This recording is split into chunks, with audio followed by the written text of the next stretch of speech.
Broadcasting live from the molten slag heaps of Mishra's Foundry. It's Tap Tap Concede. Hello and welcome.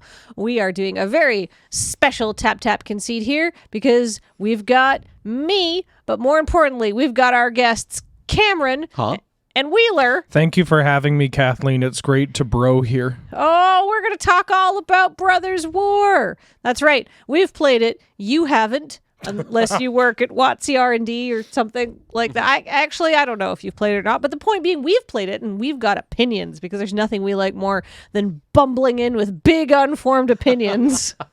Exactly. I've played 6 games of Brothers War Sealed. Yeah. Across 2 matches, and I think I've already figured out the entirety. Yeah, solved the format and the draft format. Yes. Well. Yeah, exactly. You're going to want to prioritize those rares or mythics. Hold on, let me write that down real quick. Well, as always, this incredible magic commentary and insight is brought to you by you, thanks to your kind support of our Patreon. We couldn't do what we do without you, and we really appreciate it. But also, in a more sort of directly being sponsored by the company, this very product by CardKingdom.com. If you need to buy any magic product or singles or any other goodies or anything like that, try CardKingdom.com. And if you use our affiliate code, which is CardKingdom.com/LRR, and say, Lur sent me button, please, you'll get a button that says, if I live, I have lethal, which is... What's going on? I'm just engaged in mimicry. I don't know. Every time Card Kingdom comes up, I like to do this. Okay. Oh, like their logo. Because it's like logo. the tower? I got a spit take from James. That's all that matters. Good grief. Well, anyhow, you like us, I hope. I mean, if you're hate watching us, that still counts as an engagement, so joke's on you. Exactly. If you're hate watching this, you want to make sure to go through it several times to make sure that your receipts blog is accurate. Yeah, actually, if you're hate watching this, I'd appreciate if you could do it like 5-6 times so you can get all of my most unflattering screenshots. Here's one. Okay. So now, moving on from daring the audience and picking fights. Taunting the audience, really. That's true. Let's talk about Brothers War because we all played in the Brothers War pre-release. Here's my hot take opinion to start us off. I like the old artifact cards. They're fun and cool. Yep, me too. The burr cards. They go burr. Yeah, they go burr. I was kind of surprised at the, putting Chromatic Star among them at common is real nice. It's Chromatic Star. Everybody loves Chromatic Star. I could talk an hour about Chromatic Star and how the general population doesn't respect Chromatic Star. I know we meme about eggs, and by we, I mean me. Mm-hmm. But this card is just free. Yeah. It just replaces itself and it fixes your mana. And it draws you a card. Yeah. And it synergizes with cards in the set. That's really powerful. Mm-hmm. They often ban cards like that. Yeah. But it's not so powerful that they're like, we shouldn't reprint this in any kind of capacity. And so, it just makes the draft experience so much nicer. Mm-hmm. I think we all... Wait, 3-color deck, right? It's at uncommon? It is at uncommon in the burr.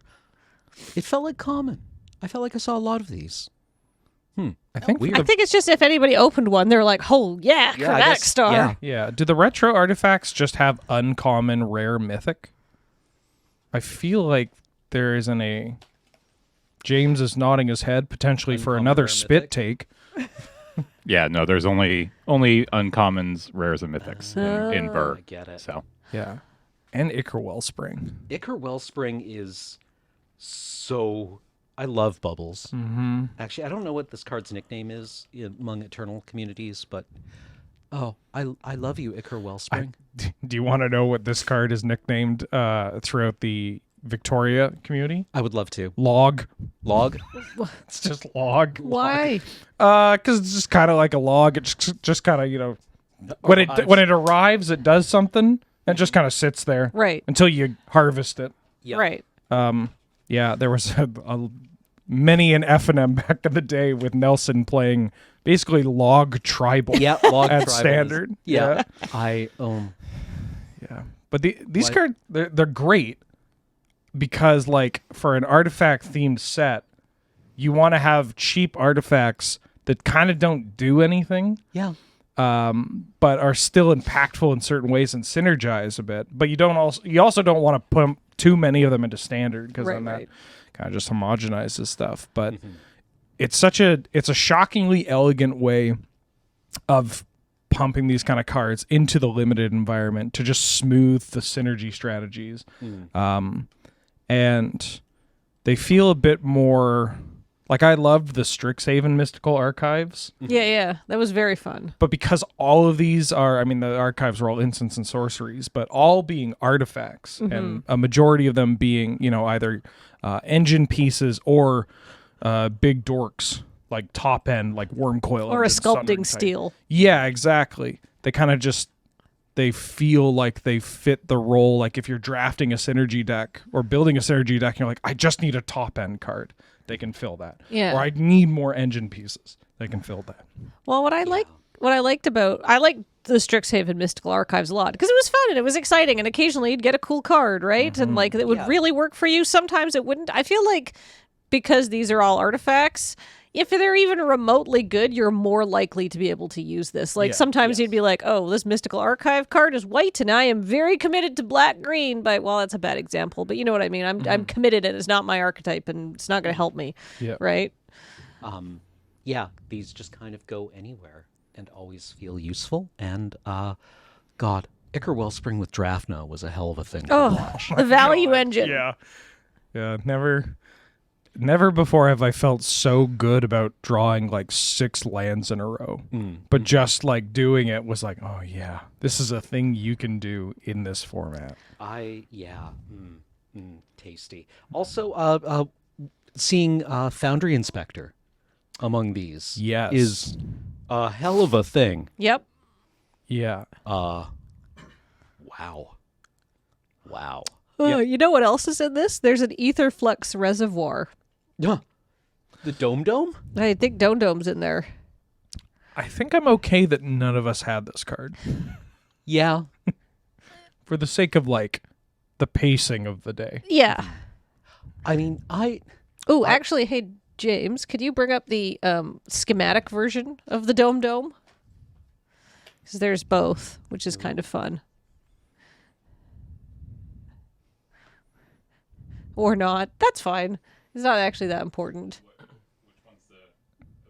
Which one's the schematic? Or like, like the blueprint version or whatever it's called, schematic blueprint. There should be a fancy dome with like. I don't see it on Scryfall. No, maybe they don't have it yet. Maybe not. I just also kind of enjoy the flavor of these being. I suppose the implication is that these were all used in the Brothers War in one capacity or another, whether they were invented by Mishra or Urza, or whether they were Thran artifacts that they uncovered. And just the idea that they were either first invented here and then scattered throughout the multiverse by the events of the war, or whether these are just kind of things that keep being invented everywhere. Like, I think Ornithopter had that as one of its flavor texts, that no matter where there are artificers, somebody is going to build an Ornithopter. Right. Yeah, that's a Paliano Ornithopter. Yep. So, yeah, I don't know. I just kind of like the idea that no matter where you are, somebody will build an Ornithopter. But maybe there was one Sigil of Valor, and it wound up on Bant. Maybe. So I have another observation about this set. I don't know how good just 1-for-1 removal is going to be in this set, and obviously in a sealed environment where Wheeler and I both opened 2 emergency welds, I believe. I had 2. I only had 1. Oh. Yeah. But you had ways of replaying it. But it just seems like there's a lot of like ways to get things back. I mean, like there's also just Unearth for like creatures and stuff like that, but I'm not super convinced that just 1-for-1 removal is going to be the best in this format. Well, there's also a lot of enter the battlefield effects. So, Spot Weld really shines, I think. Bounce effects are, I mean, they're useful, but, they can be a real double-edged sword. What does Spot Weld do? Or no, Spot Weld. Emergency Sorry. repairs or emergency weld or whatever it's called. Yeah, emergency weld. The 1 in a black for a sorcery. Return target artifact or creature card from your graveyard to your hand. You create a 1/1 colorless soldier. Don't know how we missed this on the North 100 set review, because this is just a 1/1 that regrowths. It seems very good. Yeah. I mean, it's one of those things where it's like, oh, this is just kind of like a 2-mana Eternal Witness in some decks. And then someone's like, well, you can't Eternal Witness a land. It's like, okay, if I'm Eternal Witnessing a land, I'm in a pretty bad spot. Yeah. Yeah.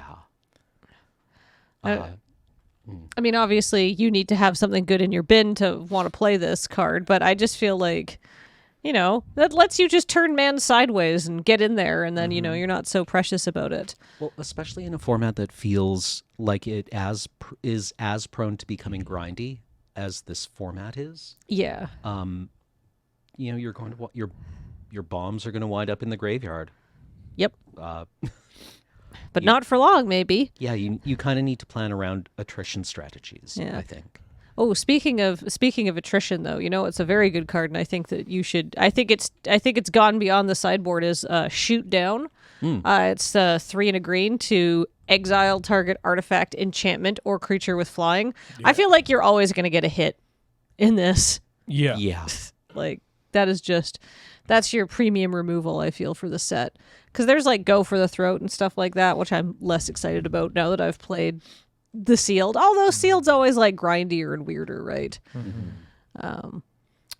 But like flyers felt super relevant. Oh yeah, in a majority of the matches that we saw, at least the ones that developed in kind of a board stall. It's just everybody has their own little army built up until a Falaji dragon engine soars over the top. Yeah, and then is potentially blocked by an ornithopter, an opposing ornithopter, or an opposing Falaji dragon engine. Yeah, just 2 dragon engines bashing their heads into each other.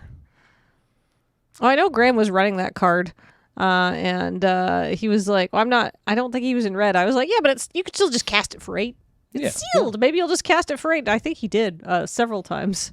If you got Power Stone generators, then I feel like we're going to be seeing some play patterns, some pop up a lot, maybe for draft as well, of just 3-mana Power Stone generator into 5-mana artifact, or into another Power Stone generator into your big artifact. Yeah, speaking of 3-mana Power Stone generator, there's Argothian Opportunist, which is 2 and a green for a 3/2, and when she comes into play, she brings a tapped Power Stone token.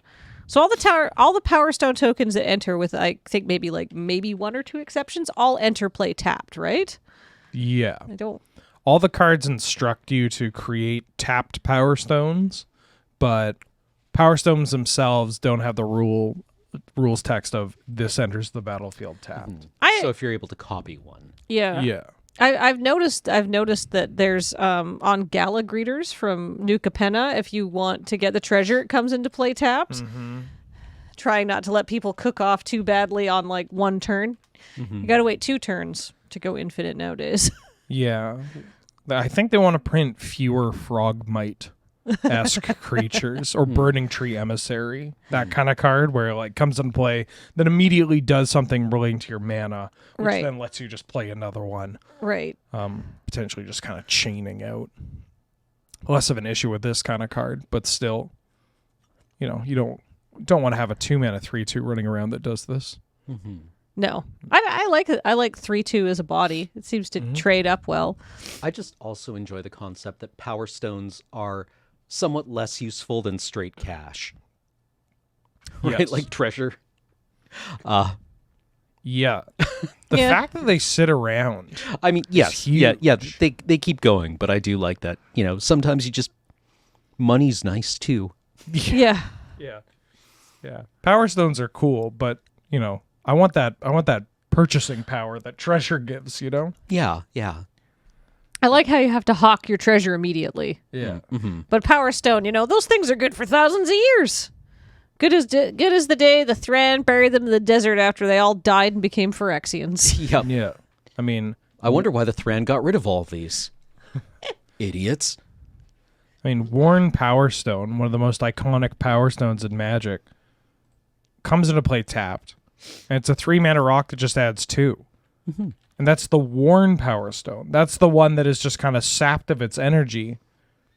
And it's doing something completely unfair. Yeah. Yeah. These things are dangerous. Well, even look at the flavor text. Even a fragment of a Power Stone contains within it not just energy, but space, vast dimensions trapped in fragile crystal. Seems dangerous. Don't have a Power Stone in your house. No. Certainly not near direct light or heat. Yeah. You're not feeding it after midnight, are you? Oh, God. Is that bad? It'll just it won't have it won't want breakfast in the morning, and then its circadian rhythms will get all messed up, right? It'll be eating it 4 in the afternoon. No. You just find them you find a Power Stone in your grandmother's house. She uses it to warm her bed at night. You're just like, no. Oh, Grandma, no. Grandma, you should really tell your doctor about that. Why are your legs glowing? So I had a very spicy card in my deck. I had a Phyrexian Flesh Gorger, which not only is a huge rude dude with attitude, he showed up frequently, in my games. It was great.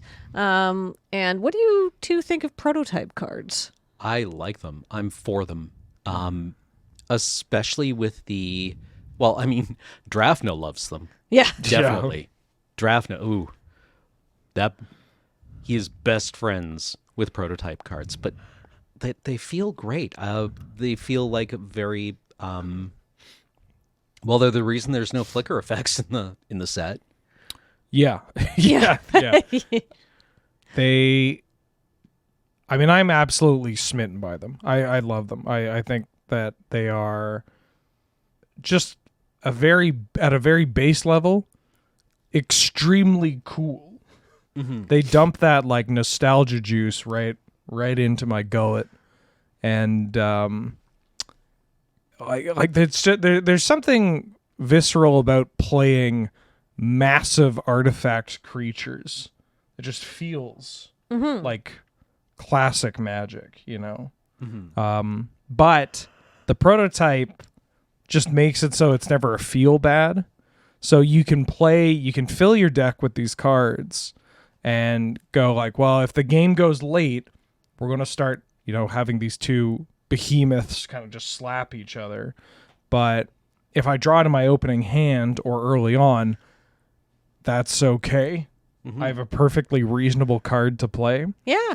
Which just eliminates a lot of feel bads from deck building and playing cards, and not even just for draft too, right? For a ton of other formats. Mm-hmm. For Commander, I think as a whole, players are going to undervalue prototype cards just because players undervalue flexibility all the time. They look at, this is a bad example because 3-mana 3/3 Menace Lifelink with that ward ability is terrifying already.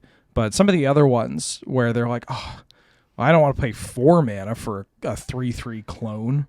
That sounds bad. I would rather pay 7 mana for a massive clone. Now that's cool. And it's like, okay, well, things aren't always going to go your way, and you might need to do this, and you should still be happy if you have that. And I'm talking about hulking Metamorph, by the way, James, if we can put it up. I think this is my favorite prototype. I didn't have it in my pool, but it's just, I don't know. It hits a weird. It hits this point for me You want to read it for the Do folks at I? home? 9 mana, 7/7. You may have hulking metamorph, enter the battlefield as a copy of an artifact or a creature you control, except it's an artifact creature in addition to its other types, and its power and toughness are equal to hulking metamorph's power and toughness. But you can also prototype it for 2 blue, and then it's a 3/3. So it's either a 9 mana 7/7 that clones an artifact or a creature, but it's always a 7/7, or it's a 4 mana 3/3 that clones artifact creature, and it's always a 3/3. This is one of the prototypes where its ability isn't tied to casting. So if you cheat it into play, or if you clone it with another. I mean, if you clone your clone, I guess that's not always going to work. But you get where I'm going with this. Then you're always going to get the big boy. Yeah. But also just like 4 mana 3/3. That's just fine. Yeah. And Yeah. it's your other best card, right? Mm-hmm. It's like a second Drafna. My God. Should we talk about Drafna? We should probably talk about Drafna. Drafna. So You yeah, two both had him in your pools, correct? yes, Yeah. And I wasn't quite sure what to expect out of him. I was honestly expecting him to die instantly, I think is what I thought. Oh, I would wanted to kill him instantly every time I saw him, that's for sure. Drafna, founder of Latnam. For 1 and a blue, you get a 2/1 human artificer advisor who is legendary. He has 2 abilities. For 1 and a blue, return target artifact you control to its owner's hand. For 3 generic and tap, copy target artifact spell you control. The copy becomes a token. So, just for future ref, to hold priority in Arena, you hold down the control key. You're going to want to remember that for his second ability. Yep. He's off the chain. Drafna is he's Fliff Knight. This is Professor Brothers. I don't even know how to describe the power level of this card if he goes unchecked in a sealed environment. Well, I can describe the power level of this card if you can't figure out how to remove him, because any removal you have will just, immediately result in, your card being countered or bounced or anything like that. Terrifying, and you're probably going to lose the game. Yeah. Slowly, maybe, but maybe not so slowly. I think because the format, or at least for the sealed matches we played, where there are a lot of cards that just give you a chump blocker, or you don't mind trading your creatures because you can just get them back later. It made it a lot more appealing to play Drafna and then pass. You don't have to get the immediacy of it. And I'm not even talking about turn 2. Like, if you have this card on like turn 4 or whatever, it felt fine just playing Drafna and then passing, and not, thinking like, I'm not going to take too much damage, but if I need to, I still can. I have some breathing room, because once this starts cloning, there was I cloned a lot of Goring War Plows, which is the prototype. It's like a 6 mana 5/4 artifact creature with Death Touch, and then its prototype is 1 and a black, and it becomes a 1/1 Death Toucher. And obviously that power and toughness with Death Touch doesn't really matter unless you're on the offensive, or if you're just hoping to have a big Death Toucher survive when it blocks. But just making 2 of this, like the play pattern of Drafna on 4, keep up 2 mana to bounce something that you might want to chump block with to then replay it. And then on 5, being like, here's a Death Toucher and I'm copying my Death Toucher. Ugh. Do you want to attack into this? Probably not. No. Yeah, brutally gums up the board. I had a lot of fun copying Combat Thresher Yeah. with Drafna. Combat Thresher is a 7 mana 3/3 double strike artifact construct. When Combat Thresher enters the battlefield, draw a card. And it prototypes for 2 and a white. It's a good way to spend turn 6, to be honest, making 2 of these. Drawing 2 cards? Yeah, feels good. Again, another play that gums up the ground. Nobody kind of wants to attack into 2 double striking 1/1s. And hey, they go through Goring War Plows. In our match, you also, I mean, this might not be completely representative of every sealed match, but you did get up to the mana where you would return Combat Thresher, cast it for 7, and copy it. Yes. But that was the Drafna mirror. Yes, that was it was a grindy match. Yeah. It was very slow, Yeah. but very fun. Yeah, never have I been happier to spend 12 mana to draw a card and make a 3/3. I think it was really like I knew Drafna was kind of nutty, just like in a degenerate sense. Yeah. But I didn't realize how much Drafna would hoist up some pretty depressing Magic cards, like Supply Crate. I think is what it was Supply called. Drop or whatever. Yeah, Supply drop, yeah. 3-mana artifact with flash. When it ETBs, target creature you control gets +2/+2 until end of turn, and you can pay 4 to tap, sack it, and draw a card. And I was already a deck with a bunch of sack outlets, and I wanted to cast cheap artifacts anyways, and was very light on removal. My removal suite was Disfigure and 2 bounce spells. That's it.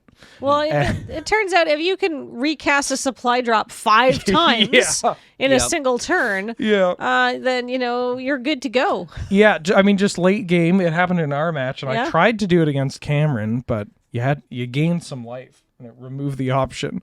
Yeah. But just it sounds like a lot of mana for not a lot of juice, but over a couple of turns, it kills people dead. Of just casting supply drop, giving something +2/+2, and then paying 2 to return the supply drop immediately. And so it's just, you have this 5 mana loop of 5 mana, target creature you control gets +2/+2. Yeah. Not super exciting on paper, but... Well, I mean, like, would you play a giant growth effect with buyback for 4 mana? I would. Yeah. In fact, it's I can't believe you just unlocked something. This is just Elvish Fury. This is an actual factual pump spell where it's like a single green for +2/+2, and then I think it's buyback for 4. Oh. It was in Tempest, and then reprinted in Modern Horizons 2, I think. Yeah. Getting the nod. Yeah. Modern Horizons 1. Yeah. And like buyback is not a good mechanic in the sense of you really probably shouldn't print a bunch of cards that just make you do one thing for the rest of the game, but on a pump spell it's not that bad. Like it feels Capsize is miserable to play yes, against. yeah. But this at least progresses, the game, and it's expensive and whatnot. But tying that to a synergistic permanent type like artifact. So like in one of our games I had a Foundry Inspector as well. So it turned it down to 4 mana. Yep. Which just made it so much easier to accomplish. And then you cloned your Foundry Inspector at one point, didn't you? Did you clone my Foundry Inspector? No. I cloned something else that was huge. I did clone the Foundry Inspector. Yeah. Sorry. I was trying to think like, how'd I do it? I didn't have Sculpting Steel. Then I went, right, Drafna has that clone ability. That's pretty important too. Yeah. Which you can pay for with Power Stones. Yeah. Also, I'm sure there's like some kind of important nuance to the fact that he copies artifact spells, not artifacts. Right? It's on the stack, so when the artifact ETBs on cast, right? I don't know. That feels important in some way. Yeah, Drafna has to be there and active before you can commit to playing out something and then copying it, which makes for a more interesting play pattern with this card. Really good. And then just copying big idiots is also just fun. Like, I mean, the Combat Thresher or that 6/5 Golem that gains a bunch of life. Yes, yeah. That thing I was expecting. When you had the Golem and Drafna, I was kind of expecting the game to just end in someone milling out. Yeah. Makes me wish none of us had Millstone, right? No, I didn't. Graham had one in his pool, but I don't think he was running it. No. I don't think we understood how long those games could go. Yeah. Yeah. There's another one there. I mean, Millstone is actually the slow mill kill you card, but there's also Keening Stone. Keening Stone. There's a Yeah. fancy Keening Stone in this one too, I think, in like a schematic or blueprint version or whatever it's called. Yeah. Keening Stone, I don't know if you can call it a mill card. It's more like a fireball over 2 turns in a way. 6 mana artifact, pay 5, tap. Target player mills X cards, where X is the number of cards in their graveyard. That just kills you Yes. very quickly, and especially in a format with Power Stones. Like it doesn't like that. It's free with the Power Stones. I didn't see. I think there's one card in blue that shuffles up your graveyard back into your deck, but Oh. Yeah. Wait, is Elixir of Immortality in the Burr? I don't think so. I don't. Unfortunately, I don't think so. Nope. No. Okay. It's not even a Felden's Cane. No. Felden's in there. No and there's- Felden's Cane. Oh. In a set with Felden where he's holding his cane, and we don't even get a Felden's Cane. Well, he's using it. Well, Oh, that's yeah. we didn't get Rusko in this set either, so Yeah, that's they can't give us all the greatest hits. These also feel like will these be in Arena? they will. So this feels like a very big get for Gladiator. Yeah. There's some spicy. Well, the biggest one, or one of the bigger ones, is Mishra's Bauble, Yes. which is not.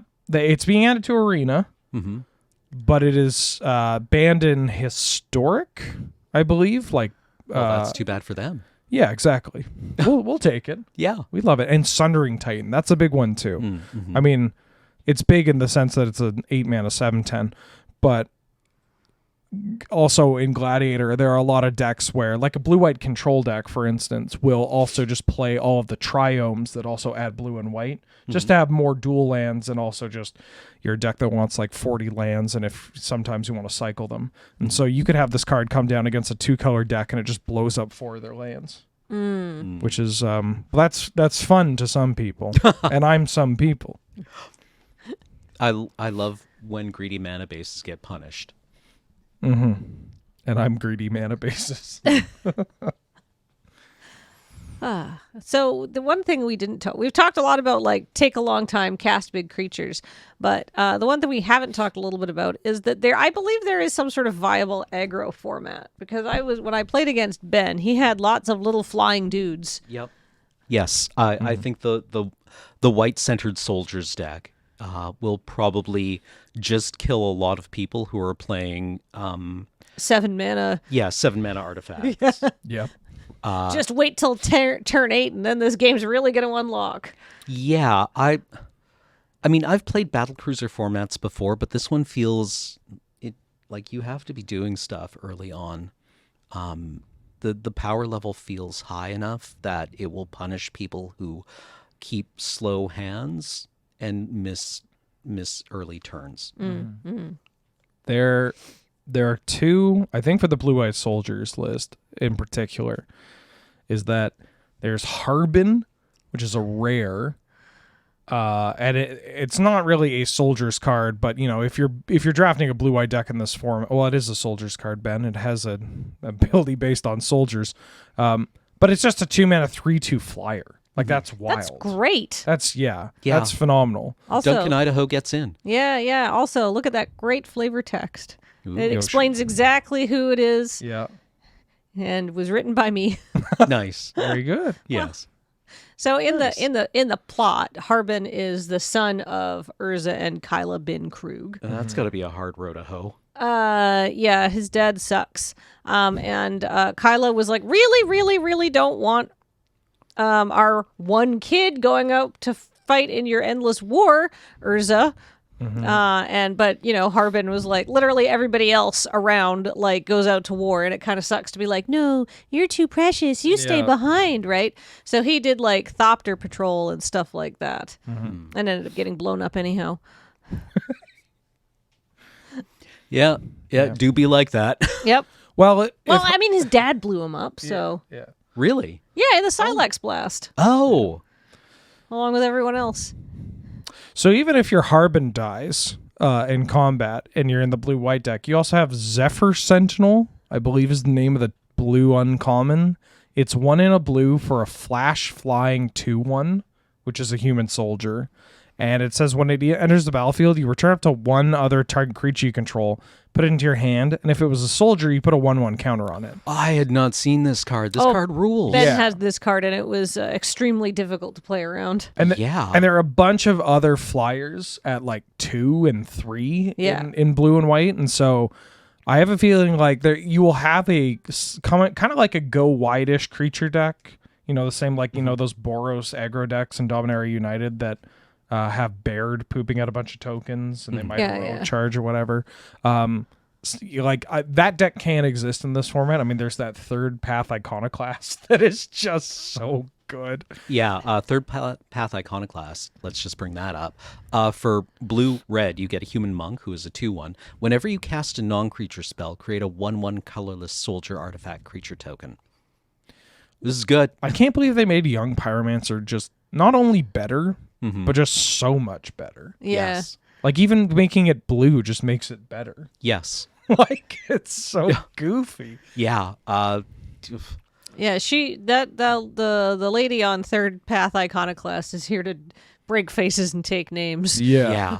Although I never swung in with her. Well, she's there to tell other people to break faces. Yeah, exactly. You know? Exactly. Like her 2/1 stat line is largely ceremonial. Yeah. But not nothing. It's not nothing. Yeah, I mean, It's two's not better nothing. than one. Yeah, she'll pick up a Sophie just fine. Yep. So you can have these decks that go wide. I mean, this is like a really pushed example, but you can go really wide with these kind of cards, but then you just have the cheap flyers that also go over top, and so many of them.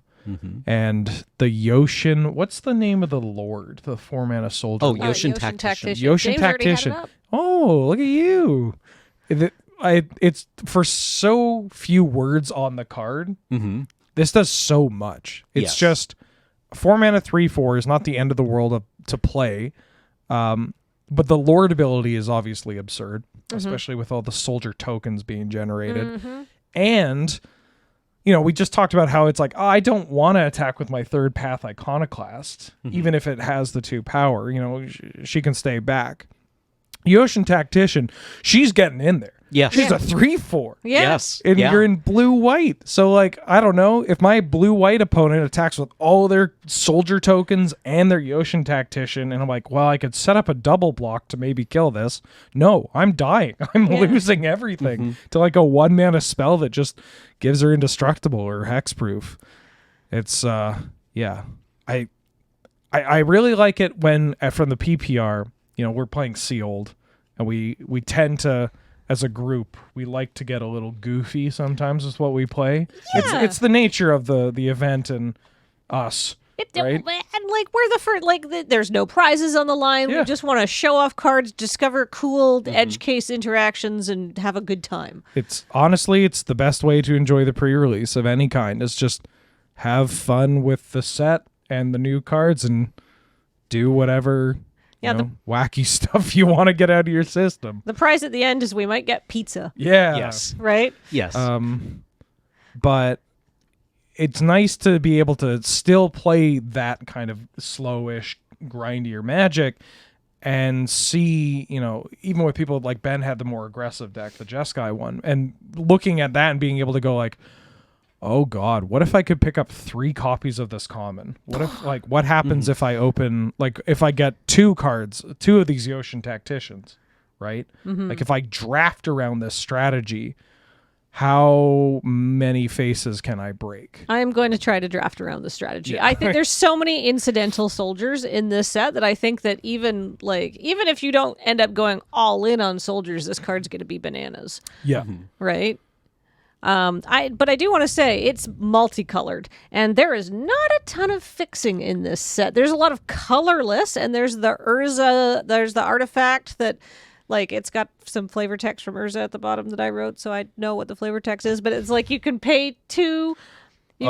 Pay 2 mana into 1 mana, but you can turn any color. The prism. Yeah, so you can filter your Power Stone mana and use it for colored spells. Yeah. I feel like that's secretly good, even though those kind of pay 2 get 1 effects are usually bad. I don't like them that much. But this one doesn't tap. It's It's very similar to Prophetic Prism, Yeah. which is, 2 mana ETB, draw a card, pay 1, tap. Oh, Energy Refractor, is that what it's called? Maybe? Sorry, the set literally just came out. Oh! Nice. All right. Benny Boy knows his nut.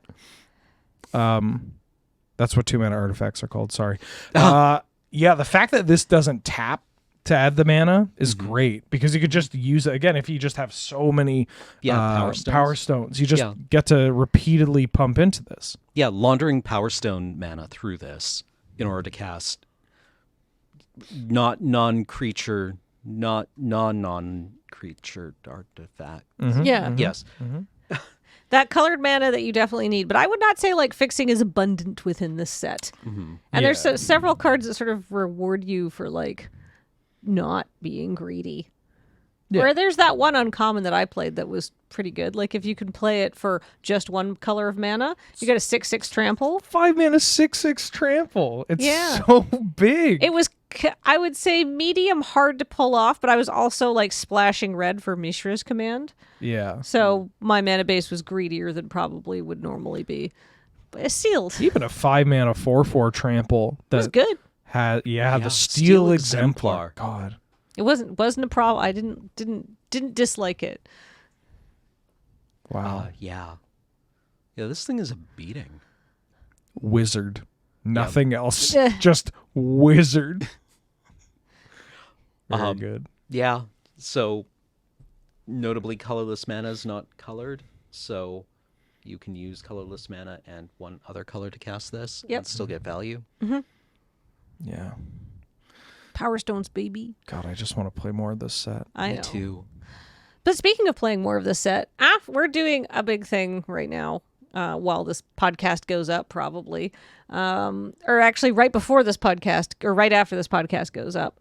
We're doing Desert Bus. But then after Desert Bus, we're going to be doing a fam jam again, where we are going to jambly with our families. November 25th, by the way, Thank for you. anybody curious. Thank you, Exciting. James. Yeah, we're doing it on November 25th. So bookmark your calendars and watch us play this set. And I don't know, there'll be some sort of stakes. Maybe there'll be like a donut on the line or some sort of sweet treat that can't be beat. You know, that's typically our stakes around here. Oh, also, I just want to talk about One with the Multiverse. Oh yeah, my that God. card was. But I don't Yeah, think as you it can turned- beat that. As it turns out, 8 mana mythics sometimes are good. Yeah. Future Sight, if it lets you play something for free, kind of powerful. Yep. Kind of powerful. Yeah. Wow. I was not expecting this to work or do anything. I just opened it and I thought, you know what? I'm going to sleeve it up and we're going to see what happens. And as it turns out, it just wins games. Yeah, I feel like, and you can use your Power Stone mana to cast it. It's not a creature spell. It was like a colored creature spell. It's just, Non-artifact. Non-artifact. Non-artifact. Not non-art. so you can't cast this with can't your cast No. Oh, okay. But wow. But I mean, Cameron used Power Stone mana to cast things to clog the board so that He could. when he cast the one with the multiverse, you couldn't kill him. Yeah. Just sit. I had to read this card like 3 times because it just kept getting better. Yeah. You get the free spell from your hand or the top. Yeah. That's wild. I almost Well, you'd actually feel really bad if you drew a good card, yeah. right? You wouldn't want that to happen. Yeah. No. You would have to have some kind of shenanigans. And there are some incidental surveil effects. Takaji's Dig Sight lets you manipulate the top card of your library. I really liked Recruitment Officer for manipulating the top several cards of my library, i.e. just like getting rid of a land I couldn't play. I can't believe that this is a card. Yes, this is also this card. What? You know those meme the Twitter accounts that are like things that would like terrify a Victorian child so much that they would die if you showed them something? Yes. If you went back in time and showed like 2004 Wheeler this card, I might have like a complete and total break. Like, this is just It's better than Isamaru. Yeah. Would you just like immediately tear your Isamaru in half? Well, I mean, it took a lot of courage to get to the point where I'm publicly comfortable saying that this card is better than Isamaru, because that dog has been riding with me since day one, basically. But like, just this is what they put on a Savannah line. yeah. now. Well, Savannah lines are a little soft, That's just not quite good enough. But maybe if we make them a human soldier with 3 and white, look at the top 4 cards of your library. You may reveal a creature card with mana value 3 or less from among them, put it into your hand, put the rest on the bottom of your library in a random order. Maybe that's good. What if my Savannah lines let me draw a card every turn? Or 2. And what if it had a much more relevant creature type? 2 of them. Yeah. 2 Yeah. relevant creature types. And a great bowl cut. Yeah. It's I a would strong bob. bob. It's an It's a Anna bob. Wintour bob going on. I would follow this officer into battle. Although she probably doesn't go into she's a staff officer. Yeah, she's not going Mainly into battle. public affairs. Does not go into battle. Shout out to the flavor text written by Austin Bridges. Every name on this list is already a hero. Will you add your own to it? Good propaganda, right? Yeah. My joke suggestion, which obviously didn't get picked, was come fight in the what is it? It was Fall? no. It was like come fight in the modern war, clean, mechanized, automated. Yes. So obviously, they made the right choice. Yeah. Yes. You'll be home by Mexmas. I on one of the prototype version, I don't know, or the schematic, I think is technically the name for them, but the schematic versions, there's one that's like it's like a metal or something like that, and I think the picked flavor text was something like, "Oh, we can make the metals out of gold because the war will be over really fast." So occasionally, I got to slip in something pretty grim. Well, I think that about does it for our wrap up of Bro. Seems good, man. Yeah. Seems good, Bro. bro. You've got to try this, bro. Yeah. Knocking it out of the park with the set, the design, the cards, and for the first time ever, the the set abbreviation. Yes. Yeah. Although apparently March of the Machines will be MTG Mom. Bro and Mom. We went from, Neo was a pretty good one. Yeah. As well. But then Bro just knocked it out of the water. Mm-hmm. Mom? Mom? Oh my God. I don't think we're prepared for MTG Mom. It's going to get weird. When does March of the Machines come out? Could we do something on Mother's Day for Mom? Well, I can hear James furiously typing.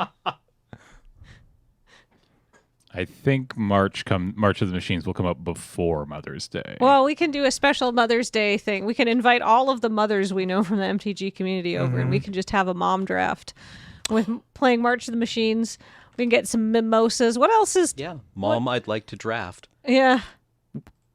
Off camera actually remind me of this. Of I have a a great mom I have a draft? great idea. Okay. I have a great idea. All right, well, you know what? We're going to go off camera pretty quick so we can talk about this idea. But before we go, I want to say thank you so much to cardkingdom.com. They sponsor this show, and we really appreciate it. And if you want to show that you appreciate Card Kingdom, next time you need to order any singles or sealed product within the contiguous United States, try going over to our affiliate code, which is cardkingdom.com/LRR. And if you say LRR sent me button, please, you'll get a button that says, if I live, I have lethal. But also, your support is dramatically important to us just directly through our Patreon at patreon.com/loadingreadyrun. You keep the lights on, the heat on, you pay me and James, who's working much harder than me, all of these things, and everything else that we do. So thank you so much. We really do appreciate your support. You did this. Yeah. How do you feel about that? Huh?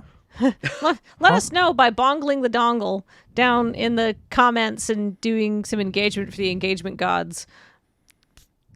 I don't know. That's your bongling? Yeah, that's how one bongles. Oh. Oh, I thought it was more of a Like an active bongle. If you're just I'm listening to giving this, away my technique now, I guess, for free. you can't see our hand movements, but they're evocative, we'll say that. Yeah, they're... You. Well, until next time, I've been Kathleen. James has been running the board. We've been joined by Cameron and Wheeler. It was great for us to be here. This has been Tap Tap Concede. Bye, everybody. Bye.